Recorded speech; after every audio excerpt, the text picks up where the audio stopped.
اچھے لوگوں سے وہ فخر اور انضباط کا اظہار کرتے ہوئے محبت کرتا ہے.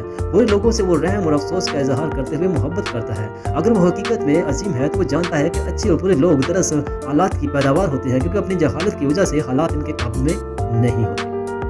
اگر کوئی آدمی حقیقت میں عظیم ہے تو وہ رحم دل، ہمدرد، بردبار.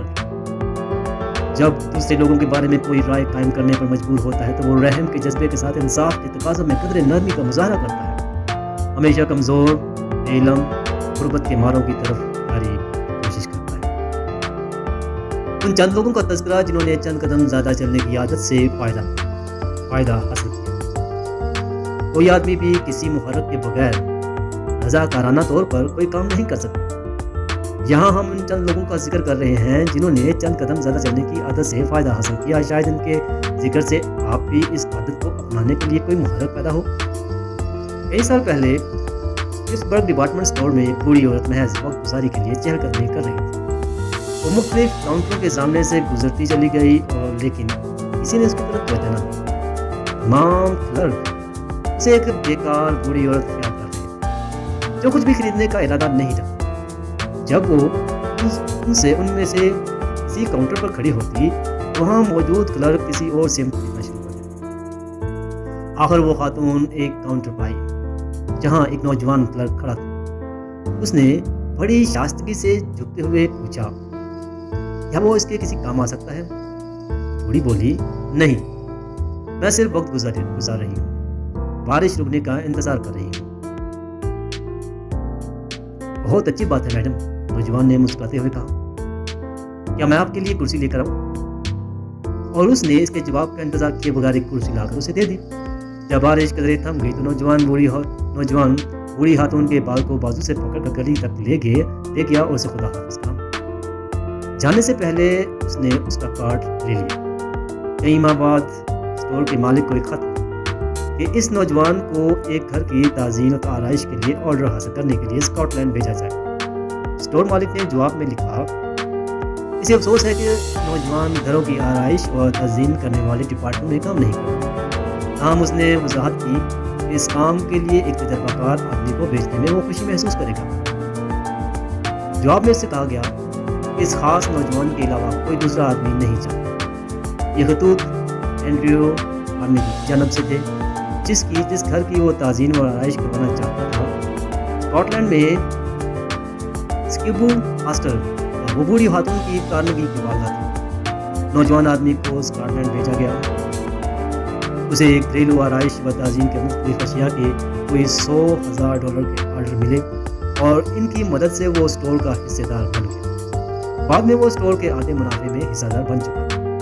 یقیناً جب آپ چند قدم زیادہ چلتے ہیں تو اس کا معاوضہ ضرور ملتا ہے. چند سال پیشتر دی گولڈن رول میگزین کے ایک ایڈیٹر کو ڈیون پورٹ کے پلمبر اسکول میں تقریر کے لیے مدعو کیا گیا. اس نے اپنی معمول کی فیس $100 اور آنے جانے کے اخراجات کی ادائیگی اور پیشکش قبول کر لی. جب ایڈیٹر کالج میں پہنچا تو اس نے وہاں سے اپنی میگزین کے لیے بہت سی کہانیوں کا مواد اکٹھا کر لیا. جب اس نے تقریر کر لی اور واپسی کی تیاری کی تو اسے اپنے آنے جانے کے اخراجات بتانے کو کہا گیا تو اسے معاوضے کا چیک دے دیا جا سکے.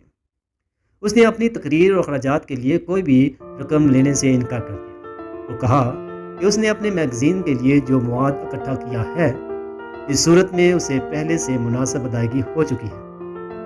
اس خیال کے ساتھ ہی اسے کافی اجرت مل گئی ہے. وہ ٹرین پر بیٹھا اور واپس شکاگو آ گیا.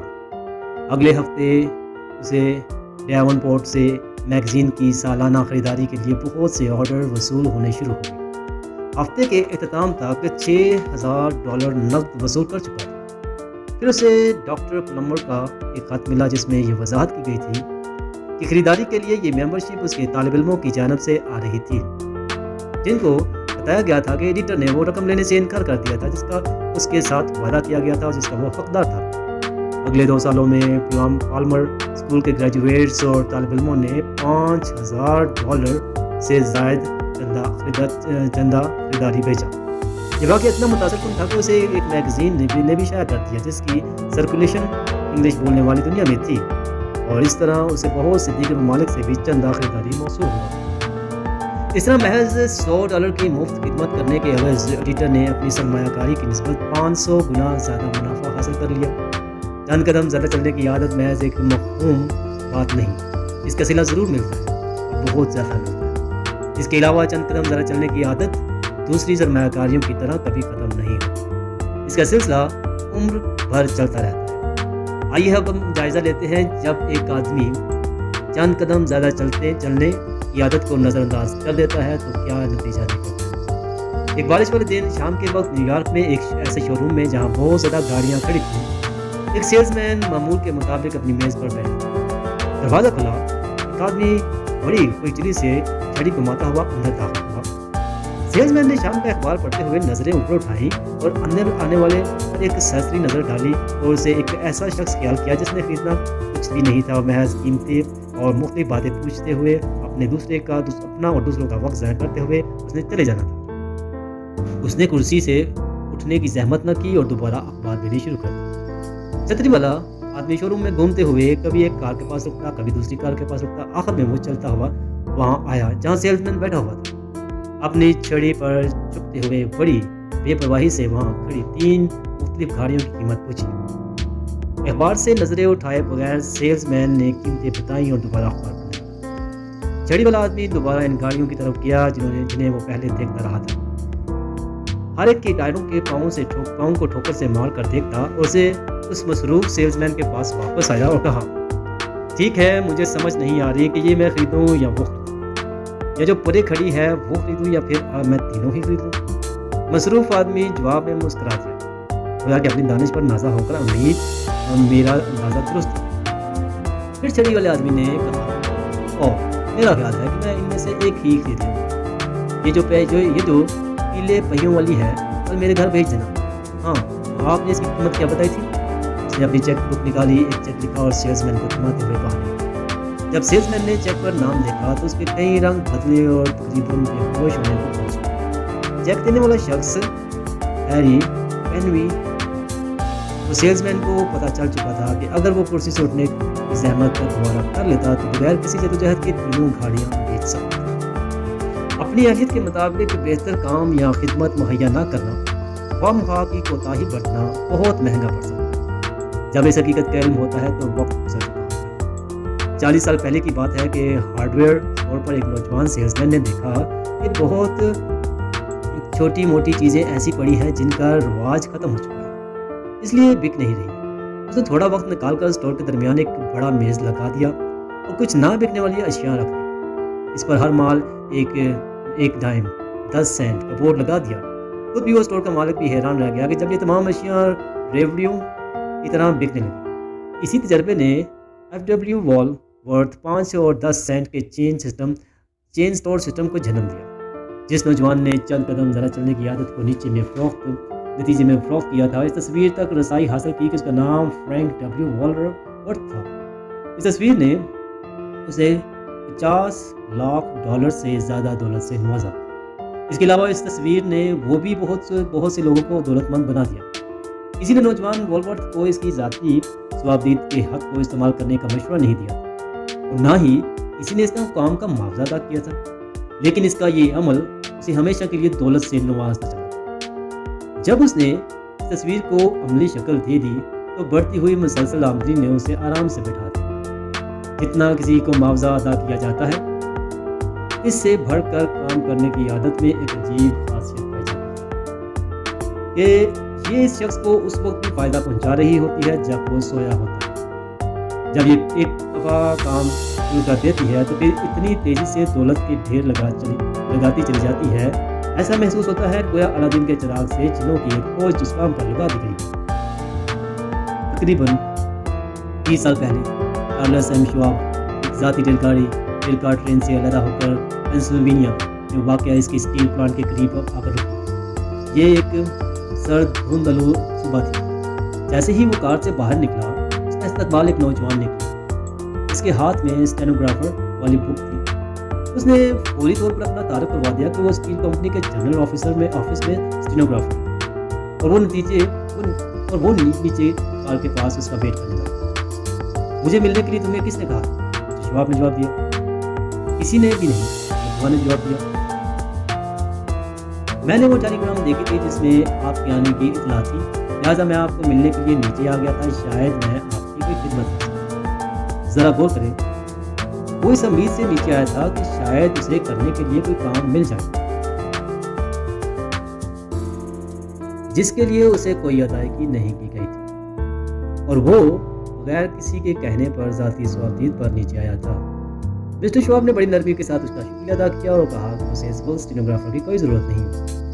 احتیاط کے ساتھ نوجوان آدمی کا نام نوٹ کرتے ہوئے اس نے اسے واپس اپنے کام پر جانے کو کہا۔ اسی رات جب پرائیویٹ کار واپس نیو یارک جانے کے لیے ٹرین کے ساتھ جوڑ دی گئی تو اس میں وہ نوجوان اسٹینوگرافر بھی سوار تھا۔ مسٹر شواب کی درخواست پر اس کا تقریباً مقرر نیو یارک میں اسٹیل میگنیٹ کے ایک اسسٹنٹ کے طور پر کر دیا گیا۔ اس نوجوان کا نام ولیمز ہے۔ مسٹر شواب کے زیر سایہ کئی سال تک خدمات انجام دیتا رہا۔ اس دوران بغیر کسی مطالبے یا توقع کے اسے بار بار ترقی کے بے شمار مواقع میسر آتے رہے۔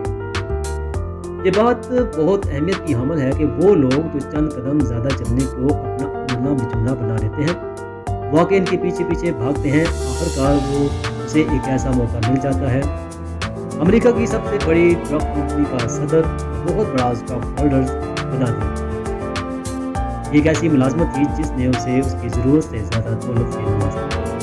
چند قدم زیادہ چلنے کی عادت کے فوائد صرف تنخواہ دار طبقے تک ہی محدود نہیں، یہ ملازم رکھنے والے کے لیے بھی ایسا ہی کام دکھائی دیتا ہے جیسا کہ ملازمت کرنے والے کے لیے، جیسا کہ ایک ایسا تاجر جسے ہم اچھی طرح جانتے ہیں ذاتی طور پر اسے آزما کرتے دیکھا۔ اس کا نام آرتھر ناش تھا۔ اس کا کاروبار درزیوں کے استعمال کی یہ اشیاء سپلائی کرنا تھا۔ چند سال پہلے اس کا کاروبار خوب چل رہا تھا۔ جیسے حالات نے جن پر اس کا ظاہراً کوئی اختیار نہ تھا، اس کے کاروبار کو تباہی کے کنارے پر لا کھڑا کیا۔ اس کے راستے میں ایک اور بڑی رکاوٹ یہ پیدا ہو گئی کہ اس کے ملازمین اس کی شکست پختگی کے جذبے کو بھانپ گئے تھے اور انہوں نے بھی وہ اپنے سستی کا مظاہرہ کرنا شروع کر دیا۔ مایوسی کا شکار ہو کے اس کی حالت بہت زیادہ مایوسانہ ہو چکی تھی۔ فوری طور پر کچھ نہ کچھ کرنا ضروری ہو چکا تھا، وہ اپنا کاروبار جاری رکھ سکتا۔ محض مایوسی کے عالم میں اس نے اپنے ملازمین کو اکسایا اور انہیں صورتحال سے آگاہ کیا۔ جب وہ بات کر رہا تھا تو اس کے ذہن میں خیال آیا۔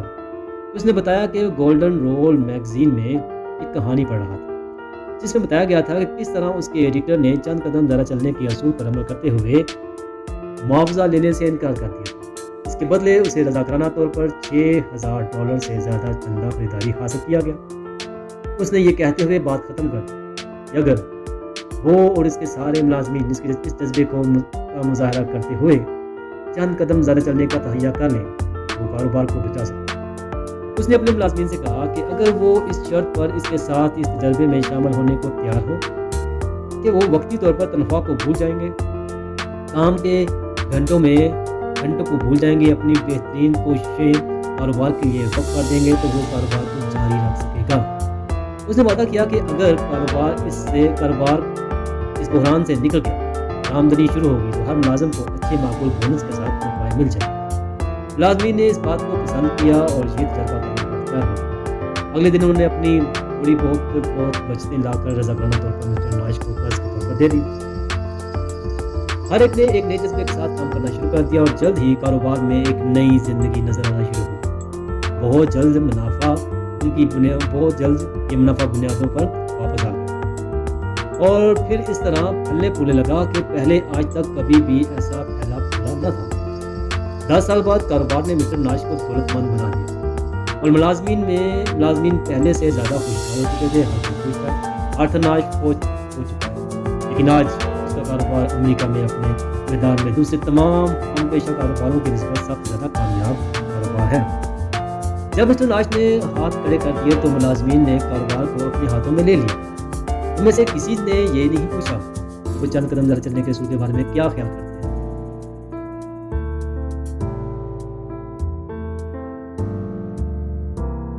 اس کے علاوہ ناش کے کسی سیلز مین سے ملیں اور اس جذبہ ولولے اور اس کی خود اعتمادی کا جائزہ لیں۔ جب چند قدم زیادہ چلنے کا جذبہ کسی کے ذہن میں گھر کر لیتا ہے تو وہ ایک دوسری قسم کا انسان بن جاتا ہے۔ دنیا کے بارے میں اس کا نقطہ نظر تبدیل ہو جاتا ہے۔ وہ مختلف نظر آتا ہے کیونکہ وہ حقیقت میں مختلف ہوتا ہے۔ شاید یہ مناسب مقام ہے کہ آپ کو چند قدم زیادہ چلنے یعنی جتنا کسی کو معاوضہ ادا کیا جاتا ہے اس سے بڑھ کر کام کرنے کی عادت کے بارے میں ایک اہم پہلو یہ روشناس کرایا جائے، اور وہ یہ کہ جو آدمی یہ کام کرتا ہے اس پر یہ ایک عجیب اثر ڈالتی ہے۔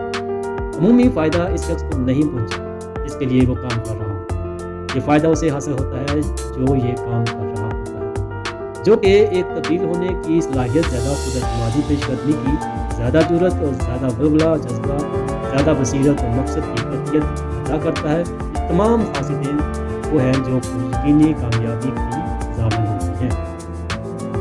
جو آپ چاہتے ہیں اسے حاصل کرنے کا ایک آسان طریقہ۔ آپ لوگ جو معاوضے کی خاطر کام کرتے ہیں، انہیں بونے اور کاٹنے کے پیشے کے بارے میں زیادہ جاننے کی ضرورت ہے۔ پھر آپ کو سمجھ لگے گی کیوں کوئی بھی شخص ناکافی محنت کے بیچ ہوتے ہوئے ہمیشہ بھرپور معاوضے کی فصل نہیں کاٹ سکتا۔ آپ کو سمجھ آ جائے گی کہ آدھے دن کی محنت کے عوض پورے دن کی مزدوری کا مطالبہ زیادہ دن نہیں چل سکتا۔ اور آپ جو معاوضے کی خاطر کام نہیں کرتے لیکن زندگی کی بہترین آسائشیں حاصل کرنے کی خواہش رکھتے ہیں، آئیے آپ سے چند باتیں کرتے ہیں۔ آپ عقل مندی کا مظاہرہ کرتے ہوئے جن اشیاء کی آپ کو خواہش ہے، ان کو حاصل کرنے کا آسان اور یقینی طریقہ کیوں نہیں اختیار کرتے؟ جی ہاں، ایک ایسا طریقہ موجود ہے جس کے ذریعے آپ زندگی کے جس میدان میں بھی آگے بڑھنا چاہتے ہیں، اس میں آسانی اور یقینی طور پر آگے بڑھ سکتے ہیں۔ اور اس راز سے ہر وہ شخص آگاہ ہے جو چند قدم زیادہ چلنے کی عادت کو اپنا وتیرہ بنا لیتے ہیں۔ اس راز کو آپ کسی اور طریقے سے عیاں نہیں کر سکتے، کیونکہ یہ ان زیادہ قدموں میں لیٹا ہوا ہے۔ کوسے قزح کے سرے پر سونے کی دیگ کا ہونا محض پریوں کی کہانی نہیں ہے۔ چند مزید قدم جہاں ختم ہوتے ہیں، وہاں پر کوسے قزح کا سرا ہوتا ہے۔ یہی جگہ ہے جہاں سونے کی دیگ دفن ہے۔ کوسے قزح کے سرے کا کوئی بھی شخص نہیں پکڑ سکتا۔ جب کوئی شخص اس جگہ پہنچتا ہے جہاں وہ سمجھتا ہے کہ کوسے قزح کا سرا موجود ہوگا، تو وہ اسے اس سے بھی آگے اور دور نظر آ رہا ہوتا ہے۔ ہم میں سے اکثر کے ساتھ مصیبت یہ ہے کہ ہم نہیں جانتے کہ کوسے قزح کا پیچھا کیسے کیا جائے۔ جو لوگ اس راز سے واقف ہیں وہ جانتے ہیں کہ کوسے قزح کے سرے تک صرف چند قدم زیادہ چلتے ہوئے پہنچا جا سکتا ہے۔ 45 برس قبل سپہر دیر گئے جنرل موٹرز کا بانی ولیم سی ڈیوڈ بینک میں داخل ہوا۔ بینکنگ کا وقت ختم ہو چکا تھا اور ایک ایسے کام کے لیے کہا جو عام طور پر بینکنگ اوقات میں ہی ممکن ہو سکتا تھا۔ وہ آدمی جس نے یہ بے وقت خدمت انجام دی تھی ایک انڈر آفیسر کارل ڈرونی تھا۔ اس نے نہ صرف اس کا کام کر دیا بلکہ چند قدم زیادہ چلتے ہوئے اس کی عزت افزائی بھی کی۔ اس کا رویہ ایسا تھا کہ ڈیونٹ کو یوں محسوس ہوا کہ وہ حقیقتاً بڑی خوشدلی سے اس کی خدمت کر رہا۔ یہ ایک عام سا واقعہ ہے اور اپنے وجود میں کسی اہمیت کا حامل نہ تھا۔ مسٹر ڈرونی کا یہ خیال بھی نہیں گزرا کہ اس کی عزت افزائی جو اس نے اسے دی تھی اس قدر دور از اثرات کی حامل ہو۔ دوسرے دن مسٹر ڈیونٹ نے ڈرونی کو اپنے دفتر کے لیے آنے کو کہا اور اسے ملازمت کی پیشکش کی۔ اسے ڈرونی نے قبول کر لیا۔ اسے جنرل آفس میں ایک میز دیا گیا جہاں اندازاً 100 کے لگ بھگ آدمی بھی کام کرتے تھے۔ اسے بتایا گیا کہ کام کے اوقات 8:30 سے 5:30 تک ہوں گے اور اس کی معمولی تنخواہ مقرر کر دی۔ پہلے دن کے اختتام پر جب دن کے خاتمے کا اعلان کرتے ہوئے گھنٹی بجی تو جوانی نے دیکھا کہ ہر شخص ہیٹ اور کوٹ کو اٹھائے ہوئے دروازے کی طرف لگا۔ وہ خاموش بیٹھا دوسروں کے دفتر سے نکل جانے کا انتظار کرتا رہا۔ جب وہ چلے گئے تو وہ اپنی میز پر بیٹھا رہا اور اسے جلد بازی پر تیزی سے غور کرتا رہا کہ جس کا مظاہرہ ہر کسی نے چھٹی کے موقع پر کیا تھا۔ 15 منٹ بعد مسٹر ڈیونٹ نے اپنے پرائیویٹ دفتر کا دروازہ کھولا اور مسٹر ڈیوانی کو اپنے میز پر بیٹھے ہوئے دیکھا اور ڈیوانی سے پوچھا کیا اسے علم ہے کہ اسے 5:30 پر کام بند کر دینے کا حق ہے؟ اوہ ہاں، ڈیوانی نے جواب دیا، لیکن میں اس قدر تیزی سے باہر نکلنا نہیں چاہتا تھا۔ پھر اس نے پوچھا اگر مسٹر ڈیوڈ کو میں کسی کام آ سکتا ہوں؟ ڈیوڈ نے اس سے پوچھا کیا اس کے پاس پینسل ہے؟ اس نے ایک پینسل کو پینسل تراش میں ڈال کر تراشا اور مسٹر ڈیوڈ کو پیش کر دیا۔ مسٹر ڈیوڈ نے اس کا شکریہ ادا کیا اور اسے شب بخیر کہہ دیا۔ اگلے دن چھٹی کے وقت مسٹر ڈیوانی دوبارہ اپنی میز پر بیٹھا رہا تاکہ بھیڑ کم ہو جائے۔ اس مرتبہ وہ جان بوجھ کر انتظار کرتا رہا کہ تھوڑی دیر بعد مسٹر ڈیوڈ نے اپنے پرائیویٹ دفتر سے باہر نکلا اور دوبارہ پوچھا کہ کیا اسے علم نہیں کہ 5:30 کا وقت چھٹی کا وقت ہے؟ جی ہاں، ڈیوانی نے مسکرا کر جواب دیا۔ مجھے علم ہے کہ دوسروں کے لیے نکلتے وقت مجھے انتظار کرنا چاہیے، لیکن مجھے یہ کسی نے نہیں کہا کہ جب چھٹی کا وقت ہو جائے تو مجھے لازمی دفتر سے نکل جانا چاہیے، لہٰذا میں یہاں اس امید سے بیٹھا رہتا ہوں کہ شاید آپ کے کسی چھوٹے موٹے کام آ سکے۔ بہت غیر معمولی امید۔ ڈیوڈ نے کہا، تمہیں یہ خیال کیسے آیا؟ مجھے خیال اس منظر سے آیا کہ جو میں ہر روز یہاں چھٹی کے وقت دیکھتا ہوں۔ دیوانی نے جواب دیا۔ جو ڈیوڈ نے جواب میں کچھ کہا، دیوانی صاف طور پر سن نہ سکا، اپنے دفتر میں واپس چلا۔ اس کے بعد دیوانی ہمیشہ چھٹی کے بعد اس وقت تک میز پر بیٹھا رہتا جب تک وہ مسٹر ڈیوڈ کے دفتر سے جانے کا ٹائم نہ آ جاتا۔ ایسا کرنے کو کسی نے اسے نہیں کہا تھا، اور نہ ہی کسی نے اسے یہاں بیٹھے رہنے کا کوئی معاوضہ دینے کا وعدہ کیا تھا، اور ایک عام دیکھنے والے کی نظر میں وہ اپنا وقت ضائع کر رہا تھا۔ کئی ماہ بعد مسٹر ڈیوڈ نے دیوانی کو اپنے دفتر میں بلایا اور بتایا کہ اس نے پلان بھیجنے کے لیے منتخب کیا گیا ہے جو کہ حال ہی میں خریدا گیا ہے، اور وہاں اسے پلانٹ مشینری لگانے کی نگرانی کرنا ہوگی۔ ذرا غور کریں، ایک سابقہ بینک آفیسر چند مہینوں میں مشینری کا ماہر بن گیا۔ بغیر کسی عذر یا بہانے کے دیوانی نے یہ نئی ذمہ داری قبول کر لی اور اپنے کام پر چلا گیا۔ اس نے نہیں کہا کہ مسٹر ڈیوڈ، میں مشین لگانے کے بارے میں کچھ نہیں جانتا۔ اس نے یہ بھی نہیں کہا کہ یہ میرا کام نہیں ہے، مجھے مشین لگانے کے پیسے تو ادا نہیں کیے جا رہے ہیں۔ اس نے کوئی بات نہیں کی اور اپنے کام پر چلا گیا، اور جو اسے کہا گیا تھا اس کے مطابق کام کرنے لگا۔ اس کے علاوہ اپنے کام پر خوشگوار ذہنی رویے کے ساتھ کیا۔ 3 ماہ بعد مکمل ہو گئے، اور یہ سارا کام ایسے اچھے اور خوبصورت طریقے پر ہوا کہ مسٹر ڈیوڈ نے دیوانی کو اپنے دفتر میں بلایا اور اس سے پوچھا کہ اس نے مشینری کے بارے میں کہاں سے سیکھا ہے۔ میں نے کبھی بھی نہیں سیکھا، میں نے اپنے ارد گرد جائزہ لیا، وہ آدمی تلاش کیے جو جانتے تھے کہ یہ کام کیسے ہوگا، انہیں کام پر لگایا اور انہوں نے یہ کام کر دیا۔ بہت خوب، مسٹر ڈیوڈ نے کہا، 2 قسم کے آدمی ہوتے ہیں جو کسی اہمیت کے حامل ہوتے ہیں۔ ایک آدمی وہ ہوتا ہے جو کوئی کام کر سکتا ہے اور بغیر شکایت کیے مجھ پر کام کا بوجھ ہے، کام کو اچھے طریقے سے کرتا ہے، اور دوسرا آدمی وہ ہوتا ہے جو بغیر شکایت کے دوسرے لوگوں سے کام کروا سکتا ہے، اور تم میں دونوں حاصل وقت موجود ہیں۔ دیوانی نے اپنی اس قدردانی پر شکریہ ادا کیا اور جانے کے لیے پلٹا۔ 1 منٹ ٹھہرو، ڈیوڈ نے کہا، میں تمہیں یہ بتانا بھول گیا تھا کہ تم اس پلانٹ کے جو تم نے لگایا ہے مینیجر ہو، اور تمہاری تنخواہ $50,000 سالانہ ہوگی۔ اگلے 10 سالوں میں مسٹر ڈیوڈ کے ساتھ رفاقت نے کارول دیوانی کو $10 سے $12 ملین سے نوازا۔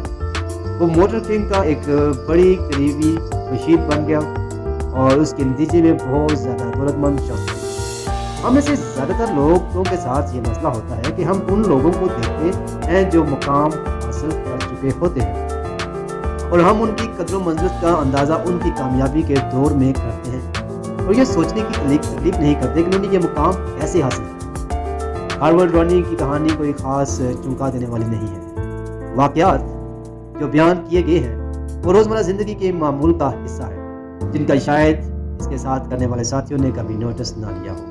ہمیں اس بات پر کوئی شک نہیں کہ اس کے ساتھ کام کرنے والے اکثر ساتھی اسے رشک کی نگاہوں سے دیکھتے ہوں گے۔ کسی خاص تعلق یا محض قسمت کی بنا پر مسٹر ڈیوڈ اس مقام پر مہربان ہے، یا ان کے دل میں کوئی اور بات بھی ہو سکتی ہے جس کی عدم موجودگی میں اکثر لوگ اس کا رونا روتے رہتے ہیں جو زندگی میں کامیاب نہیں ہوتے۔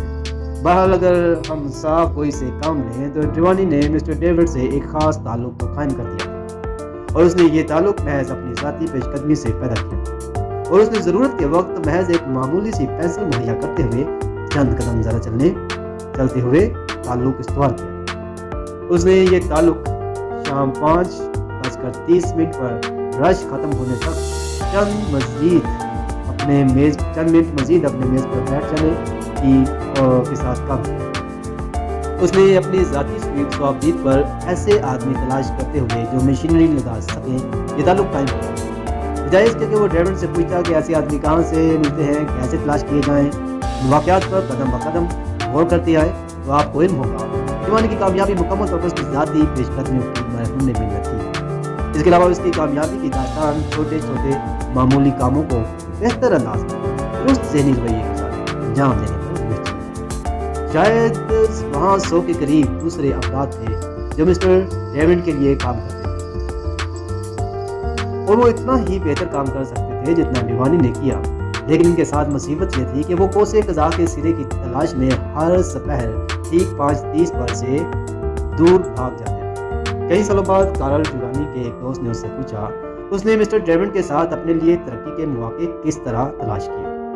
اس نے سادگی سے جواب دیا، میں نے یہ اپنی عادت بنا لی تھی کہ کسی نہ کسی طرح اس کے سامنے موجود رہوں تاکہ وہ مجھے دیکھ سکے۔ جب وہ کسی معمولی کام کے لیے ادھر ادھر دیکھتا تھا تو مجھے ہی آواز دیتا تھا کیونکہ وہاں میرے علاوہ کوئی اور ہوتا نہیں تھا۔ اس طرح ہر کام کے لیے مجھے آواز دینا اس کی عادت بن گئی تھی۔ محض ایک بات ہے سے ہمیں مسٹر ڈیوانی کے ترقی کا سارا راز سمجھ آ جاتا ہے کہ ڈیوانی کو آواز دینا مسٹر ڈیونٹ کی عادت بن چکی تھی۔ اس کے علاوہ اسے یہ بات بھی سمجھ آ گئی کہ ڈیوانی اپنی ہر ذمہ داری کو چند قدم ذرا چلتے ہوئے نبھانے کی صلاحیت رکھتا ہے۔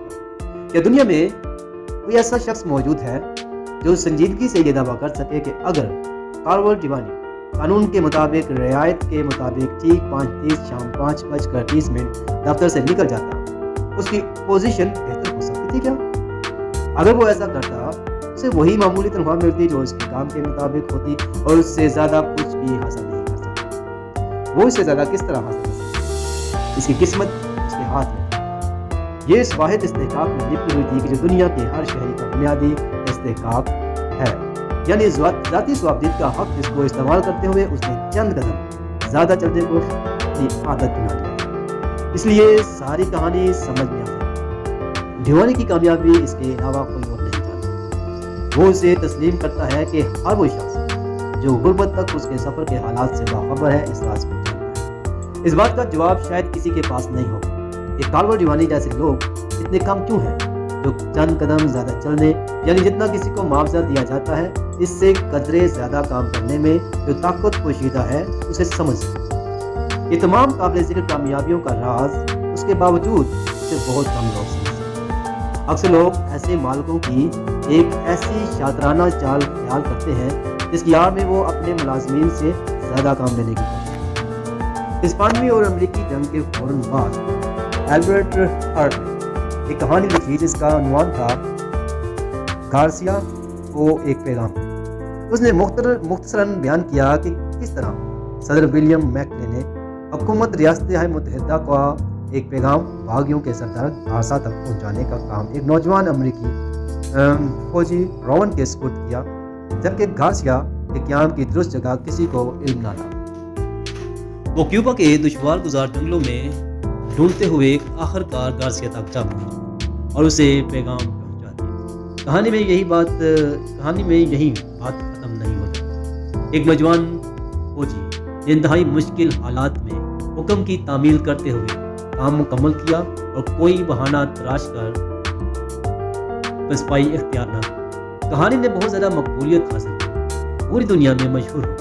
ایک آدمی کو جو حکم دیا گیا کہ اسے بڑے احسن طریقے سے تعمیل اور محفل کی گفتگو کا ایک حصہ بن گیا۔ گارسیا کو پیغام ملا، ایک کتابچے کی شکل میں شائع کیا۔ اس کی تقریباً 10 ملین کاپیاں ہاتھوں ہاتھ فروخت ہوئی۔ اس کہانی نے البرٹ کو نہ صرف پوری دنیا میں عام شہرت پر پہنچا دیا بلکہ اسے بہت زیادہ یہ کہانی کئی زبانوں میں ترجمہ کی۔ جاپانی حکومت نے اسے چھپوا کر جاپانی روسی جنگ میں اپنے ہر سپاہی کو پنسلوانیا ریلے کمپنی نے 1000 ملازمین میں تقسیم کیا۔ امریکہ کی بڑی لائف انشورنس کمپنیوں نے اسے اپنے تمام سیلز مینوں میں تقسیم کیا۔ 1915 میں بدقسمت بحری جہاز لیوسی اینامی سور البرٹ ہرٹ ڈوب مرنے کے بعد یہ بہت عرصے تک گارسیا کو ایک پیغام امریکہ میں بہت زیادہ فروخت ہونے والی کتاب بنی۔ اس کہانی کے مقبول ہونے کی وجہ اس آدمی کی طلسماتی قوت تھی جس نے یہ کام انجام دیا اور بہتر طور پر انجام دیا۔ ایسے لوگوں کو اس دنیا میں ہمیشہ مانگ رہتی ہے، ان کی زندگی کے ہر میدان میں ضرورت ہوتی ہے۔ امریکی صنعت نے ایسے لوگوں کو جو ذمہ داریاں قبول کر سکتے ہیں اور کرتے ہیں، جو مناسب ذہنی رویے کے ساتھ چند قدم زیادہ چلتے ہوئے کام کرنے کی عادی ہوتے ہیں، ہمیشہ اعلیٰ مقام ادا کیا ہے۔ اینڈریو کارنیگی نے کم از کم ایسے 40 سے زیادہ آدمیوں کو دہاڑی دار مزدوروں سے اٹھا کر کروڑ پتی بنا دیا۔ وہ ایسے آدمیوں کی قدر کو جو چند قدم زیادہ چلنے کے عادی ہوتے ہیں بخوبی سمجھتا تھا جہاں کہیں بھی اسے ایسا آدمی نظر آتا تھا وہ اپنے کاروبار کے اندرونی حصے میں لے کر آتا تھا، اسے مواقع فراہم کرتا تھا اور اپنی استعداد کے مطابق جتنا کما سکے وہ کما سکے۔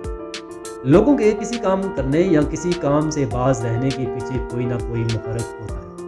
چند قدم زیادہ چلنے کی عادت کے پیچھے سب سے مضبوط اور بڑا محرک یہ حقیقت ہے کہ یہ عادت ان لوگوں کو جو اس پر عمل کرتے ہیں کسی نہ کسی طور پر جن سب کا ذکر جہاں ممکن نہیں ہے ضرور ملتا ہے، اس لیے ہمیشہ پائیدار اور مستقل ہوتا ہے۔ آج تک کوئی ایسا آدمی نہیں دیکھا گیا جس نے جتنا کسی کو دیا اس سے واپس زیادہ نہ دیا۔ یہ اصول ہمیں قوانین قدرت میں بھی کار فرما نظر آتا ہے۔ اس اصول کی سچائی میں بے شمار مؤثر دلائل موجود ہیں۔ یہ عقل سلیم کو انصاف مہیا کرتا ہے۔ ہم وہ اصول جانتے ہیں جن سے کامیابی حاصل کی جا سکتی ہے۔ آئیے ان کو دانش مندی سے استعمال کرتے ہوئے اپنی خواہش کے مطابق ذاتی دولتیں حاصل کریں اور ساتھ ہی قومی دولت میں اضافہ کریں۔ لالچی مالک کا معاملہ۔ کوئی شخص کہہ سکتا ہے کہ میں پہلے اپنے معاوضے سے زیادہ کام کر رہا ہوں، لیکن میرا مالک اس قدر خود غرض لالچی ہے کہ کبھی میری ان خدمات کا اعتراف نہیں کیا۔ ہم سب جانتے ہیں کہ کچھ لوگ لالچی ہوتے ہیں اور ان کی کوشش ہوتی ہے کہ جتنا ادا کیا جا رہا ہے اس سے زیادہ کام کیا جائے۔ خود غرض مالک اپہار کے ہاتھ میں کچے برتن کی طرح ہوتے ہیں۔ ان کے لالچ کی بنا پر انہیں اس بات کی طرف لایا جا سکتا ہے کہ وہ اس آدمی کو جو اس سے بڑھ کر کام کر رہا ہے جتنی کہ اسے ادائیگی دی جا گئی ہے کوئی صلہ یا انعام۔ لالچی آدمی ایسی آدمی کو چھوڑ کر جاتا ہے اور برداشت نہیں کر سکتا جو چند قدم زیادہ چلنے کا عادی ہو۔ وہ ایسے شخص کی قدر و قیمت جانتا ہے، لہٰذا یہی وہ لیول ہے جس کی مدد سے لالچی آدمی کو اس کے لالچ سے اٹھایا جا سکتا ہے۔ زیرک آدمی جانتا ہے کہ اس لیول کو کیسے استعمال کیا جائے۔ اس کا ایک طریقہ یہ کام کے معیار مقدار میں کمی کے بجائے اضافہ کیا جائے۔ اپنی خدمات بیچنے والا ایک زیرک انسان اپنی خدمات کے لیے لالچی خریدار کو اتنا ہی چکب دستی سے متاثر کر سکتا ہے جتنا کہ خوبصورت خاتون اپنی پسند کے مرد کو متاثر کر سکتا ہے۔ اس کام کے لیے ایک مؤثر طریقہ کار وہی ہے جو ایک خوبصورت خاتون کسی مرد کو لبھانے کے لیے استعمال کرتا ہے۔ ایک زیرک شخص دوسرے ملازمین کی نسبت زیادہ کام کر کے اپنے کام کو لالچی مالک کے لیے ناگزیر بنا لیتا ہے۔ لالچی مالک ایسے ملازم کی خاطر اپنا سب کچھ نچھاور کر دیتا ہے۔ اس طرح مالکوں کا لالچ بھی اس شخص کے لیے ایک اثاثہ بن جاتا ہے جو چند قدم زیادہ چلنے کا عادی ہے۔ ہم نے 100 سے زیادہ مرتبہ اس طریقہ کار کا استعمال کرتے ہوئے دیکھا ہے کہ جب لالچی مالکوں کو ان کی اپنی کمزوریوں کے ذریعے کامیابی سے قابو پا لیا اور ایک مرتبہ بھی اس کا طریقہ کار کو غلط نہیں کیا۔ بعض اوقات لالچی مالک ہر وقت کوئی قدم اٹھانے میں ناکام رہ جاتے ہیں، لیکن یہ ان کی اپنی ہی بدقسمتی ہوتی ہے کہ ملازم کسی حریف مالک کی نگاہوں میں آ جاتا ہے اور وہ اسے زیادہ تنخواہ اور زیادہ سہولتوں کے ساتھ لے جاتا ہے۔ جو شخص چند قدم ذرا چلنے کا عادی ہوتا ہے اس کے خلاف کسی کا دفاع کرنا یا زیادتی کرنا ممکن نہیں ہوتا۔ اگر اسے ایک ذریعے سے مکمل پراپرٹی نہیں ملتی تو یہ دوسرے ذریعے سے خود کو زیادہ اپنا دور حاصل ہو جاتا ہے۔ عام طور پر اس کا اس وقت ملتی ہے جب اس کی توقع ہی نہیں کی جا رہی ہوتی۔ اگر ایک شخص جتنا اسے معاوضہ دیا جاتا ہے اس سے بڑھ کر کام کرتا ہے تو اسے اجرائی ضرور ملتی ہے۔ ایک شخص جو درست ذہنی رویے کے ساتھ چند قدم زیادہ چلنے کا عادی ہوتا ہے اسے کبھی بھی کام کی تلاش میں وقت ضائع نہیں کرنا پڑتا کیونکہ کام اسے خود تلاش کر رہا ہے۔ منڈیوں میں اچھے اور برے وقت آتے جاتے رہتے ہیں۔ کاروبار میں اچھا اور مندہ ہو سکتا ہے، ملک جنگ کی حالت میں بھی ہو سکتا ہے، امن کی حالت میں بھی، لیکن جو شخص ادا کیے جانے والے معاوضے سے زیادہ بہتر کرنے کا عادی ہوتا ہے وہ کسی نہ کسی کے لیے ضرور ناگزیر ہوتا ہے اور یوں وہ ہر حالت میں روزگار کو یقینی بنا لیتا ہے۔ زیادہ معاوضوں اور ناگزیر پن میں چولی دامن کا ساتھ ہے اور یہ ہمیشہ کام ملتا رہتا ہے اور معاوضوں پر ملتا ہے جن کا مطالبہ انتہائی لالچی مزدور رہنما بھی نہیں کرتے۔ اکثر لوگ مواقع کی تلاش میں اپنی زندگیاں صرف کر دیتے ہیں اور وہ اس انتظار میں رہتے ہیں کہ قسمت ان کے لیے ایسے مواقع لے کر آئے جن کے ذریعے انہیں وہ سب کچھ حاصل ہو جائے گا جس کی وہ خواہش رکھتے ہیں، لیکن انہیں اہداف کبھی نہیں نظر آتے کیونکہ ان کا کوئی واضح ہدف نہیں ہوتا، یہ ان کے پاس ایسا محرک نہیں ہوتا جو انہیں چند قدم زیادہ چلنے کی عادت اپنانے پر اکسا سکے۔ ان کی جلد بازی اس لیے نقصان دہ ثابت ہوتی ہے۔ ایک چھوٹے اوس میں تیرتی ہوئی رنگین مچھلی کی طرح چکر پہ چکر کاٹتے چلے جاتے ہیں اور بار بار اسی جگہ جہاں سے وہ شروع ہوتے ہیں خالی ہاتھ اور مایوسی کے عالم میں واپس آ جاتے ہیں۔ لیکن ہمیں یہ ہرگز نہیں سمجھنا چاہیے کہ چند قدم زیادہ چلنے کا عمل کا معاوضہ ہمیشہ مادی دولتوں کی صورت نہیں ہوتی۔ یہ عادت یقیناً روحانی دولتوں کا دروازہ کھٹکھٹاتی ہے اور اس لیے تمام تر انسانی ضروریات حاصل کرنے میں بھی مددگار ہوتی ہے۔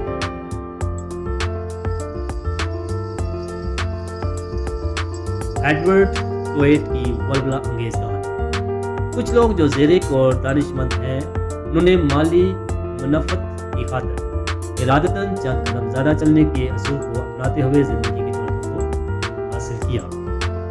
تاہم جو حقیقی طور پر عقل مند ہیں وہ تسلیم کرتے ہیں کہ اس اصول پر عمل کرنے سے جو صلہ ملتا ہے وہ زندگی بھر کی پائیدار دوستیوں، مہنگ انسانی تعلقات، اپنی مرضی کے کام کے موقع، لوگوں کو سمجھنے کی صلاحیتوں، اپنی نعمتوں میں دوسروں کو شریک کرنے پر آمادگی کی شکل میں ظاہر ہوتا ہے۔ یہ سب کی سب زندگی کی 12 دولتوں میں شامل ہے۔ ایڈورڈ ٹویٹ ایک وہ انسان ہے جس نے اس حقیقت کو تسلیم کیا اور تمام ماسٹر چابی ڈھونڈی۔ اس کا گھر لاس اینجلس میں ہے، اس کا کاروبار لائف انشورنس پالیسیاں بیچنا ہے۔ Life insurance policy sales man کے طور پر اپنے پیشے کی ابتدا و محنت سے ایک درمیانی زندگی بسر کر رہا ہے، لیکن اس نے ایسے میدان میں کوئی ریکارڈ وغیرہ قائم نہیں کیا۔ ایک بدقسمت کاروباری مہم میں وہ اپنی ساری رقم ضائع کر بیٹھا اور واپس زمین پر آ گرا اور مجبوراً اسے نئے سرے سے ابتدا کرنا پڑا۔ میں نے اسے ایک بدقسمت کاروباری مہم کہا، جبکہ شاید مجھے ایک خوش وقت کاروباری مہم کہنا چاہیے، کیونکہ اس ناکامی کی وجہ سے اس نے انسانوں کی قسمتوں کے بارے میں غور کرنا شروع کیا، جو کسی کو کامیابیوں کی بلندیوں تک لے جاتی ہے اور کچھ کو وقتی شکستوں میں مستقل ناکامی سے دوچار ہوتی ہے۔ اسی غور و فکر کے نتیجے میں وہ انفرادی کامیابی کے فلسفے کا طالب علم بن گیا۔ جب مسٹر ٹویٹ چند قدم ذرا چلنے کے سبب پر پہنچا، وہ اس کے رموز کو اس قدر باریکی سے سمجھ گیا کہ اس کی آنکھیں کھل گئیں۔ وہ اس حقیقت کو بھی پا گیا تھا کہ مادی دولتوں کا نقصان ایک شخص کو ان بڑی دولتوں کے چشموں پر لے جاتا ہے جو اس کی روحانی قوتوں پر مشتمل ہوتی ہے۔ اس عظیم انکشاف کے ساتھ زندگی کی 12 دولتیں حاصل کرنا شروع۔ اس نے ان دولتوں کی سرفہرست دولت مثبت ذہنی رویے کو حاصل کرتے ہوئے اپنے اس کام کا آغاز کیا۔ وقتی طور پر اس نے لائف انشورنس پالیسیوں کے بارے میں جو اسے بیچنی چاہیے تھی سوچنا چھوڑ دیا اور اپنے ارد گرد لوگوں کے کام کرنے آنے کے موقع تلاش کرنا شروع کر دی جو ایسے مسائل میں دبے ہوئے تھے جنہیں وہ حل نہیں کر سکتے۔ اسے پہلا موقع اس وقت حاصل ہوا جب وہ کیلیفورنیا کے صحراؤں میں ایسا شخص ملا جو کان کی مہم میں ناکام ہو چکا تھا اور فاقوں تک پہنچ گیا۔ وہ نوجوان آدمی کو گھر لے آیا، اسے کھانا کھلایا، اس کی حوصلہ افزائی کی، اسے اس وقت تک اپنے گھر میں رکھا جب تک اس کے لیے اچھی ملازمت تلاش نہ ہو۔ اس قسم کا غریب نوازی پر مبنی فیاضانہ رویہ اختیار کرتے ہوئے ٹویٹ کے ذہن میں مالی صنعت کا کوئی خیال نہ تھا۔ ظاہر ہے کہ غریب کا غربت کا مارا روحانی طور پر ٹوٹا پھوٹا نوجوان لائف انشورنس کے متوقع خریدار کیسے بن سکتا تھا۔ اس کے بعد دیگر بدقسمت افراد کی مدد کے ساتھ موقع اس طرح پیدا ہونا شروع ہو گئے۔ یوں محسوس ہوتا تھا کہ مسٹر ٹویٹ ایک ایسا مقناطیس بن گیا ہے جو صرف مشکل مسائل میں گرے ہوئے افراد کو اپنی طرف کھینچتا ہے۔ پھر منظرنامہ تبدیل ہو گیا اور ایڈورڈ ٹویٹ کے حالات ایک ایسا رخ اختیار کرنے لگے جس سے کوئی توقع نہیں کر سکتا۔ اس کی لائف انشورنس کی فروخت میں اضافہ ہوتا چلا گیا اور پھر معجزے پر معجزے ہوتے چلے گئے۔ اس نے اپنی زندگی کی سب سے بڑی لائف انشورنس اس شخص کے ملازمین کو فروخت کی جس کی اس نے صحرا میں ڈھونڈ کر مدد کی تھی، اور اس فروخت کے لیے مسٹر ٹویٹ نے نہ تو درخواست کی تھی اور نہ ہی اسے کوئی محنت کی۔ پھر اس کی لائف انشورنس پالیسیاں فروخت ہوتی چلی گئیں۔ اسے خود بھی علم نہیں تھا کہ سب کچھ کیسے ہوا۔ اسے پہلے کی نسبت بہت زیادہ کم محنت کرنا پڑتی تھی اور گاہک خود بہت اس کے پاس نہیں تھا۔ اس کا کاروبار پھلتا گیا اور یہاں تک کہ اس نے وہ خطف حاصل کر لیا جس کا لائف انشورنس کا ہر سیلز مین خواہش رکھتا ہے۔ اسے $1 بلین راؤنڈ ٹیبل کا ایک ساری عمر کے لیے مستقل ممبر بنا دیا۔ یہ اعزاز ان لوگوں کو دیا جاتا ہے جو مسلسل 3 سال تک $1 بلین کی انشورنس کو، لہٰذا روحانی دولتیں حل کرتے ہوئے اسے مالی دولتیں بھی حاصل ہوئی۔ اس قدر مقطعات میں حاصل ہوئی کہ اس نے کبھی سوچا نہیں۔ غریب نوازی کا کردار ادا کرتے ہوئے اسے بامشکل 6 سال کا عرصہ گزرا جب اس نے سال کے پہلے 4 مہینوں میں $2 ملین سے بھی زیادہ انشورنس پالیسیاں خرید کر دی تھی۔ اس کی کامیابی کی داستان پورے ملک میں پھیل گئی اور اسے پھر مختلف انشورنس کمپنیوں سے خطاب کرنے کی دعوتیں دینے لگے، کیونکہ دوسرے سیلز مین بھی یہ جاننا چاہتے تھے کہ اس نے اس میدان میں ایسی قابل پوزیشن کیسے حاصل کی، اور اس نے ایسے دوسرے تمام لوگوں کو بڑا جنہوں نے زندگی میں اعلیٰ کامیابیاں حاصل کی، بڑے واضح اور کھلے دل کے ساتھ یہ تسلیم کیا کہ اس نے اپنی تمام تر کامیابیاں دوسروں کے فلسفے کو استعمال کرتے ہوئے حاصل کی۔ ہم لوگ جو کامیابیاں حاصل کرتے ہیں ان کے بارے میں وہ عام طور پر تاثر دینے کی کوشش کرتے ہیں کہ ان کی اپنی عقل و دانش کا نتیجہ۔ بہت کم لوگ ایسے ہوتے ہیں جو کھلے دل سے اپنے کسی محسن کا ذکر کرتے ہیں۔ یہ ایک افسوسناک بات ہے، دنیا میں ایڈورڈ چوئٹ جیسے لوگ بہت کم ہیں۔ ایڈورڈ چوئٹ مادی لحاظ سے اتنا دولت مند ہے کہ جتنا کہ وہ چاہتا تھا، جبکہ وہ روحانی طور پر بہت ہی زیادہ دولت مند ہے، کیونکہ زندگی کی ان کی 12 دولتوں سے مالا مال ہے جن کے سامنے رقم یا نقدی کی کوئی اہمیت نہیں ہوتی۔ اسے 12 دولتوں میں سب سے آخر میں شمار